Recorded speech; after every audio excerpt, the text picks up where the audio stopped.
Nós voltamos aqui ao papo com o escritor mais lido dessa década, com um novo livro dele, O Homem Mais Inteligente da História, que é Jesus. E aí eu soube que você não acreditava em Deus. Eu fui um dos maiores ateus que pisou nessa terra. Talvez fui mais ateu do que Nietzsche, que escreveu sobre a morte de Deus, do que Jean-Paul Sartre, do que Diderot, do que Marx, que considerava Deus o ópio que entorpece a humanidade. Como a minha teoria estuda a construção de pensamentos e a formação de pensadores, eu estudei como é que Einstein libertou seu imaginário, como Freud, e fui até Jesus Cristo. Esperava encontrar alguém de seu menor valor. O senhor estudou a vida de Jesus. Exatamente, a história, as reações subliminares. Faz 15 anos que você está... Na verdade, 15 anos escrevendo esse livro, mas faz 20 anos que eu tenho estudado como pesquisador da psicologia, sociologia e psicopedagogia. Eu fiquei perplexo, porque percebi que ele não cabe no imaginário humano. Eu me curvei humildemente à inteligência dele. Agora, veja bem, Ana, Pedro, como eu digo nesse livro, Pedro era imperativo, tenso e ansioso. João era bipolar. No momento era tranquilo e generoso. No outro momento ele era, antes de se tornar o que era São apóstolo. Pedro mesmo?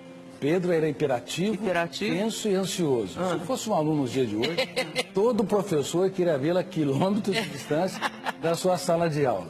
João flutuava. No momento era amoroso, no outro queria destruir aqueles que não andavam com Jesus. Tomé era paranoico e inseguro. Mateus era corrupto. Talvez, se tivesse nos dias de hoje, quem sabe estaria até na Lava Jato. E Judas, o que era? E Judas Iscariotes era dissimulador. Quem é que conseguiria escolher um time desses para executar o maior projeto da sua vida?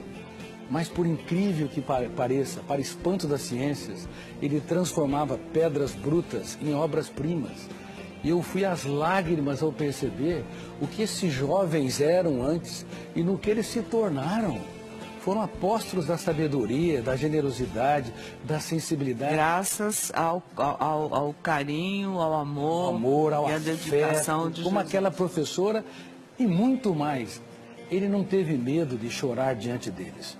Um grande mestre é capaz de falar dos dias mais tristes da sua vida, para os seus alunos aprender a escrever os capítulos mais importantes de sua história, dos momentos mais dramáticos. Ora, quem era o homem, Jesus, que você descobriu através de longos anos de estudos?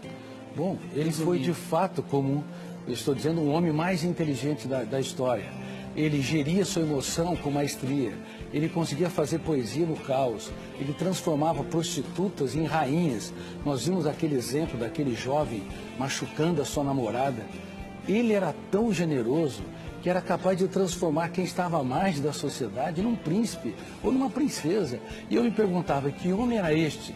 Inclusive, quando Judas o beija, ele fala, amigo, para que vieste? Que homem era esse que dava tudo que tinha para aqueles que pouco tinham? Ele não tinha medo de ser traído, ele tinha medo de perder um amigo.